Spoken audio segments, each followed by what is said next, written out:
विष्णु शंकर जैन जी, आपसे ही शुरुआत करते हुए, क्योंकि आपकी ओर से भी कई मोर्चों पर इस तरह की आवाज उठाई गई है, वक्फ बोर्ड की तरह ही सनातन बोर्ड की मांग मौजूदा वक्त में क्यों चाहिए आप लोगों को इस तरह का बोर्ड? क्या हासिल होगा इससे?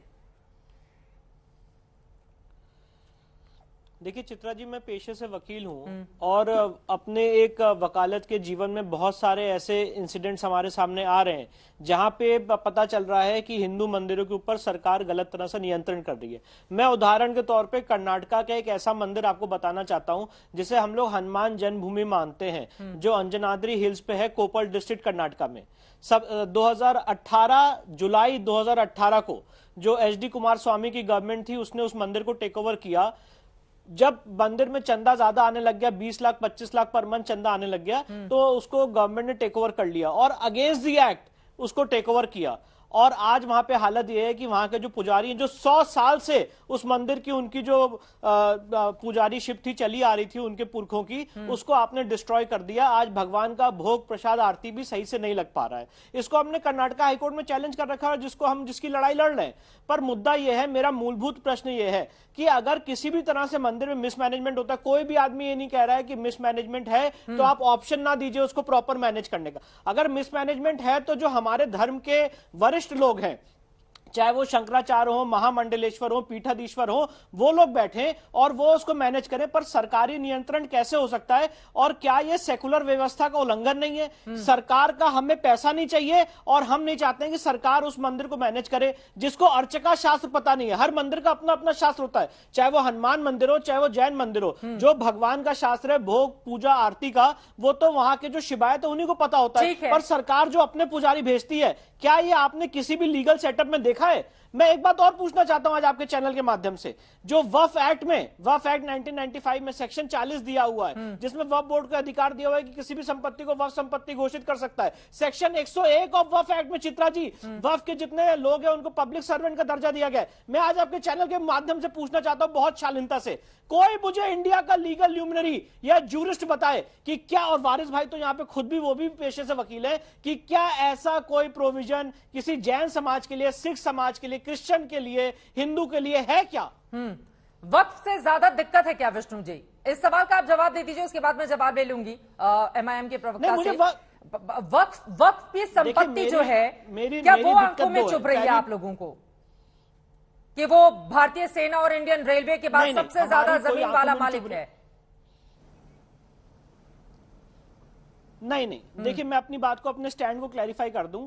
वक्फ अपनी संपत्ति बढ़ाए, कोई दिक्कत नहीं है, पर जहां पे वक्फ बोर्ड के बीच में और हिंदुओं के बीच में अगर टकराव है, तो आप कहते हैं कि नहीं, उसको वक्फ ट्राइब्यूनल डिसाइड करेगा जहां पे इस्लामिक लॉ का जानकार होगा, वहां पे दिक्कत है। पहली बात, वक्फ अपनी संपत्ति बढ़ाए, कोई मुस्लिम अपनी संपत्ति डोनेट करना चाहता है, वक्फ में कोई दिक्कत नहीं है। कोई हिंदू अपनी संपत्ति डोनेट करना चाहता है, वो हिंदू बोर्ड में जाए, कोई दिक्कत नहीं है। पर वहां पे डिस्क्रिमिनेशन हो रहा है चित्रा जी, जहां पे अगर डिस्प्यूट रेजोल्यूशन मैकेनिज्म है वो वक्फ ट्राइब्यूनल जा रहा है, पहली बात। और दूसरी बात, ऐसा कोई पैरेलल व्यवस्था, मैं इस बात को दोबारा रिपीट करना चाहता हूं, जैसे वक्फ एक्ट 1995 ने एक पैरेलल व्यवस्था बनाई है, वैसी कोई पैरेलल व्यवस्था सनातन समाज के लोगों के लिए नहीं है। और अगर है तो मुझे कोई आदमी करेक्ट करे।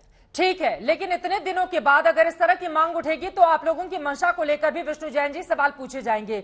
लेकिन आपके पास आते हुए सीधे वारिस पठान साहब, वक्फ बोर्ड की तरह ही सनातन बोर्ड बनाने की भी मांग की जा रही है, लेकिन वक्फ बोर्ड को लेकर भी बहुत सारे हमने कई ऐसी कमियां और खामियां भी देखी। उसकी संपत्ति चाहे अर्जित करने के मामले को लेकर हो, या फिर हमने ये भी देखा, जैसा कि विष्णु शंकर जैन की ओर से दावा भी किया जा रहा है और हमने अपनी रिपोर्ट में भी दिखाया कि एक पूरे की पूरे गांव पर उसको अपने अधिकार क्षेत्र में लेने की मांग कर दी जाती है। तो यहां पर भी तो बहुत सारी कमियां हैं, लेकिन सरकारी नियंत्रण उस तरह का नहीं है, इस वजह से उधर भी रोड बना दिया जाए। देखिए चित्रा जी, जब से भाजपा की सरकार सत्ता में आई है ना, एक तरह से इन्होंने माइनॉरिटी के खिलाफ एक जंग छेड़ दी है, मुसलमानों के खिलाफ एक जंग छेड़ दी है, और पूरी तरह से देश के अंदर नफरत की राजनीति लोग ने फैला दी है। पूरी तरह से नफरत इन लोग फैला रहे। इनको सबसे ज्यादा नफरत हो गई हमसे, इनको नफरत है हमारे मदरसों से, इनको दिक्कत है हमारे हिजाब पहनने से, अब इनको दिक्कत आ गई हमारी वक्फ की प्रॉपर्टी के ऊपर से। भाई किस वक्फ, once a Waqf always a वक्फ, एक बार वक्फ कर दिया किसी ने तो आप उसको छेड़ नहीं सकते।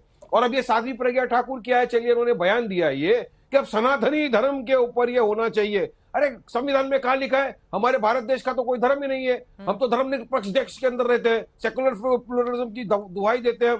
तो कहां से इन लोग बांटने आ गई है? हर आदमी फेस्टिवल अपने अपने हिसाब से बना रहा है। कहां लिखा है संविधान के अंदर कि ये हिंदू राष्ट्र है, सनातनी धर्म देश है? मगर नहीं, बोलना जरूरी है। और साध्वी प्रज्ञा यही है ना विष्णु जैन साहब, जो एक आतंकवादी गतिविधियों में उपलब्ध थी, बॉम्ब ब्लास्ट की टेरर एक्यूज है ये, जिनकी मोटरसाइकिल यूज हुई थी, उसके अंदर सैकड़ों लोगों की जानें चले गई। ये वही साध्वी प्रज्ञा ठाकुर है जो आज बेल पे, मेडिकल ग्राउंड पे, लेकिन जब उनको कोर्ट के अंदर तारीख में आना पड़ता है ना, वो फुटबॉल और वॉलीबॉल खेलती हुई दिखती है, मगर कोर्ट में नहीं जाती है। ये वो साध्वी प्रज्ञा ठाकुर है जिसने हमारा बहादुर सिपाही, सुनिए, भेजा है, ठीक है, सुनिए, ये वही प्रज्ञा सिंह ठाकुर हैं। ठीक है, अब प्रज्ञा सिंह ठाकुर हमारे साथ मौजूद नहीं है तो नहीं जाती उस पर, लेकिन बीजेपी के सांसद हैं, बिल्कुल हैं, भोपाल से बीजेपी के सांसद हैं। लोगों ने चुना है इनको, लोगों ने चुना है, बीजेपी ने चुनकर तो भेज दे दिया, लोगों ने चुना है ना इनको। मेन मुद्दे पर आते हैं, वक्फ बोर्ड की संपत्ति को लेकर सवाल है। यही तो बता रहा हूं मैं। अब बीजेपी के प्रवक्ता नहीं है, लेकिन आपने बताया मुझे साध्वी की तरफ से, तो मैं बताना चाहूंगा ना कि यही वो है जिसने हमारे हेमंत करकरे बहादुर सिपाही जो आतंकवादी से लड़ते हुए शहीद हो गया था। हाँ, हमने उसकी मुखालफत भी की थी, जब इनकी ओर से बड़बोलापन दिखाया जाता है तो उसकी पूरी मुखालफत भी करते हैं। यहाँ पर सही और गलत का अर्थ हम जानते हैं वारिस पठान साहब, सही और गलत का फर्क हम बताते हैं इस देश को।